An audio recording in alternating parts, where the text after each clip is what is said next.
Welcome back to Bountiful Blessings Homestead. My name is Kat. I am in my garden, and as you can see, it is time to thin out the onion patch and trim back the onion tops. I'm going to get that done, and I'll meet you in the kitchen.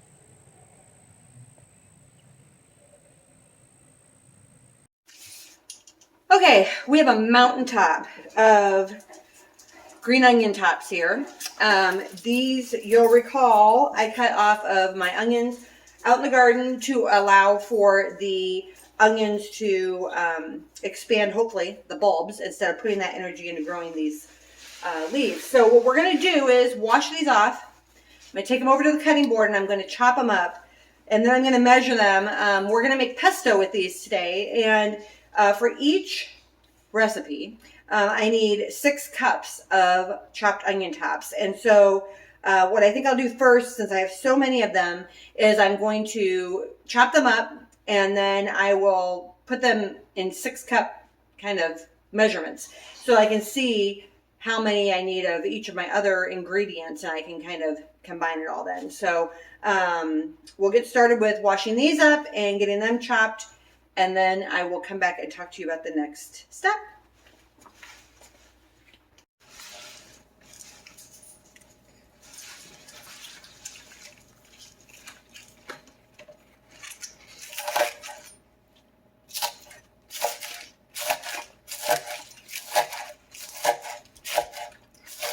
I don't need to cut these up really tiny because I'm going to run through the food processor. So, but I just want to give it a head start. So that's why we're cutting them up.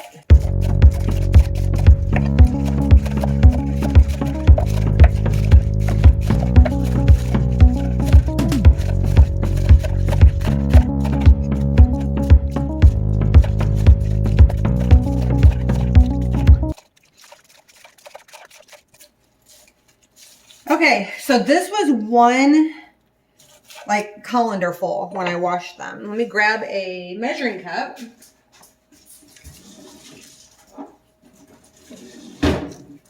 So this is a 2-cup measuring cup. So we're going to see how much we have just here in this one colander full.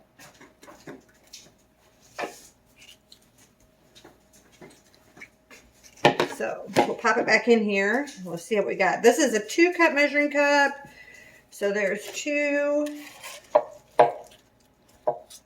4. I think I cut about 6 cups, which is what I need for one recipe full. Pretty much. Yeah. So 1 colander full is basically 6 cups. And let me remind you, we walk over here. I'll turn you around. We have all this. We may not process all of this. We'll see how that goes. Like, I'm not going to do probably all of these. So what I'll probably do is throw some of these to the chickens. And I'll just do maybe, I don't know, like a quadruple batch or something. And then it'll give us pesto probably for the whole year. And then the rest of them will go out to the chickens. Also, Tim is over here. What are you doing, Tim? I am coring and cutting up tomatoes that are going to go into tomato juice. Tomato juice. So we are still processing tomatoes. Yeah. We still have a whole table full out on the lanai that are finishing ripening up. And there's still some out in the garden, although they're not turning nearly as quickly as they were. So I'm thinking they're coming to an end, which is fine because we have friends at church that would like some green tomatoes for fried green tomatoes. So we're going to gather those and take those to church tomorrow. But all right, so we're going to chop up some more of the onions, and then we will come back and go to the next step together. All right, so we have, get this out, our 6 cups of onions going into our food processor here. 6 cups of green onion tops. They're awful fluffy. They need to fluff down so we have room for our other ingredients.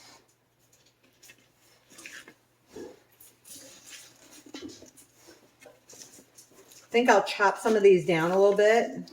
Let me get these chopped down just a little bit so that we have more room. And then we can get the rest of the items ingredients in here.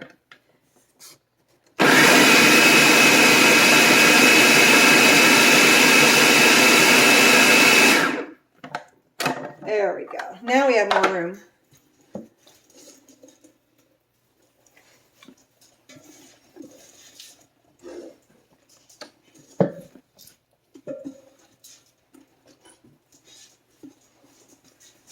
Okay, so we get all of our onions in there. Then we have in our recipe 3/4 of a cup of olive oil. Maybe put that in. Pour that in. All right.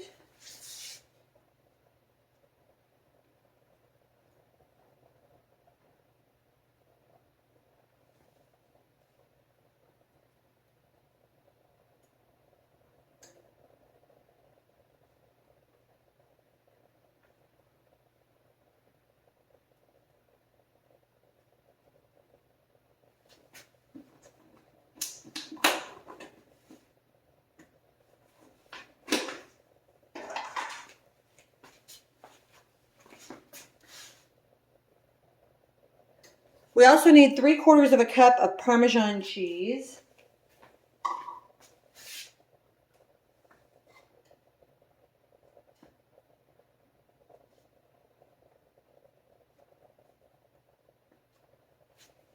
I happen to have some wonderful organic grated Parmesan from Azure Standard. Azure is where I get my bulk produce and dry goods and things from. I will put a link below if you're interested in checking out Azure.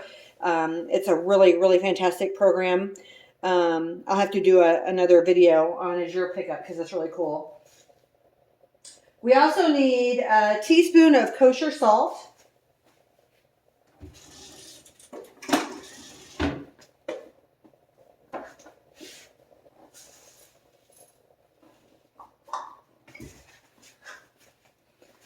Put that in there.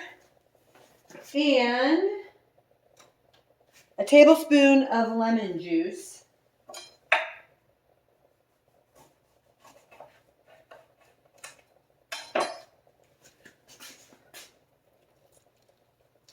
Just gonna squeeze about half a lemon in here. Oh, there's a seed. Come out, seed. We don't want you in our pesto. It got down in there. There we go. And there's another. That's the danger of using fresh ingredients. We need a half a teaspoon of pepper.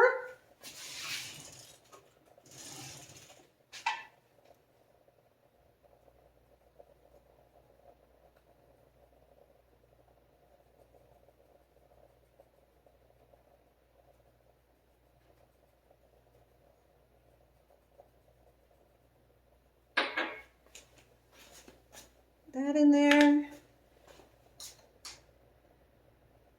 And we need 3 cloves of garlic.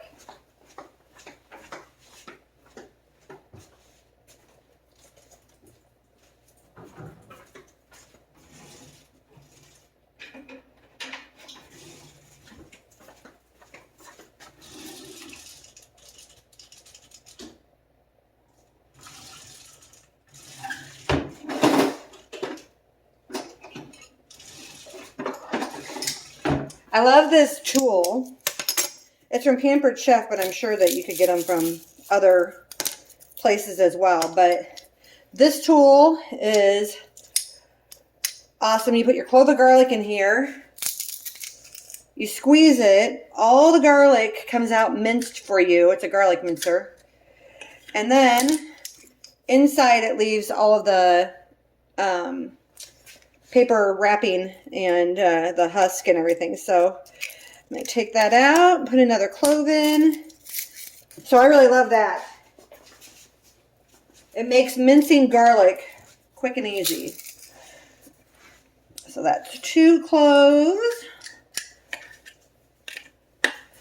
One more.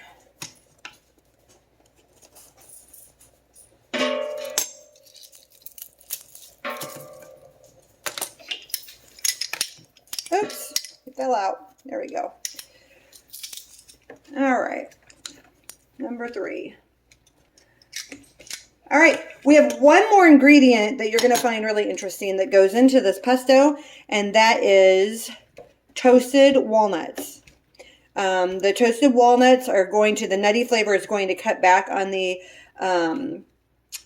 oniony flavor, as well as the acidity of the lemon juice. It's just going to all combine into a really wonderful flavor. So I'm going to get those out of the oven, and then we'll add those and we'll get this blended up.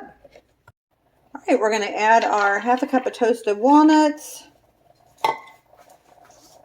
We're going to put our top on and lock it in, and we're going to blend it up.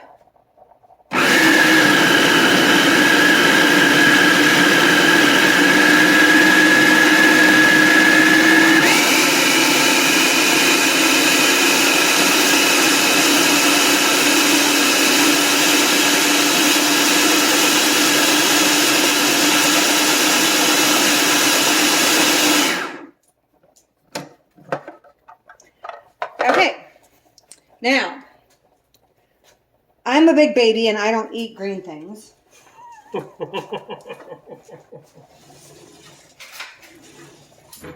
And Tim is laughing because he knows that means that he has to do the taste testing. Well, quality control is your job anyway. Is one of my primary roles here in the kitchen. I've got a few pieces that were up on the side. I'm going to blend those up real quick just to make sure we've got it. Oh, and here's some of our garlic got stuck up here. Oh, don't do that. That's not going to work. No. You need to be down in there and blended in well. Let me get that all blended in really well, and then we can do a taste test. I love the food processor.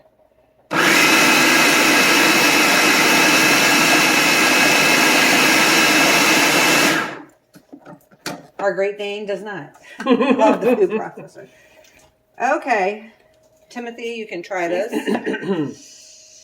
And we'll see what you think.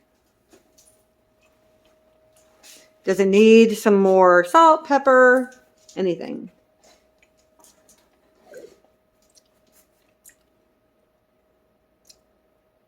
Let me take another bite. Because it kind of tastes like another.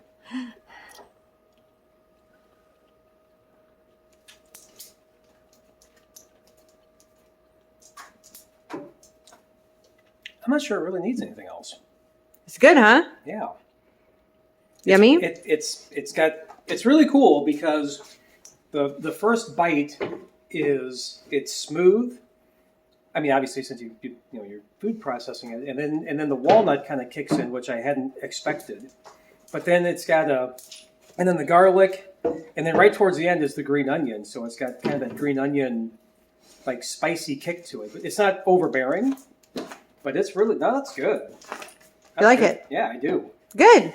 But do I think it? I don't think so. Doesn't need anything else. All right. Do you need some attention? Do you need to appear in our video here? Our Great Dane is Miss Lydia is having some FOMO. Yeah. All right. Well, it looks like we have made a successful batch of our pesto. So I'm going to go ahead and repeat the process several times to work down a bunch of these onion tops, because Lord knows we have a bunch of them. And then when I get finished, I am going to put the rest out to the chickens. All right, so canning pesto is not something that's recommended because of the garlic and the oil in it. It can, and the cheese, Parmesan cheese, it can cause a environment for botulism, and we certainly don't want that. So I have a bunch of freezer bags, and I think what we'll do is we'll put these in freezer bags, and we will put it in the freezer. Okay. We should be able to stack it nice and flat. It won't take up too much room, and then we can just pull out like a quart freezer bag when we want to make a pasta that we want to use it with, or if we want to use it in a bruschetta or whatever, we'll be able to then pull that out of the freezer and use it in that manner. So that is how we're going to store our homemade pesto. Yum. Alrighty, so we ended up making 7 quarts of beautiful pesto. And I was only gonna make like 4 quarts and put them away and then freeze the onion tops for later use or give them to my chickens. But I had several friends on Facebook who said that they like pesto from church, so I'm going to take them some tomorrow at church and share the wealth from the garden. So we're going to get these labeled, and we are going to get them put away, preserved. All right, so that is homemade pesto. So hope Easy y'all enjoyed the video. Yep. In the meantime, Tim did 1, 2, 3, 4, 5, 6, 7, 8 quarts Tomato juice. of tomato juice, which was very helpful that I didn't have to do it all by myself. I was able to just kind of help guide him through the process, and so that was good. Team effort. Team effort. Yes. All right, so until next time, be blessed and be a blessing. Bye for now.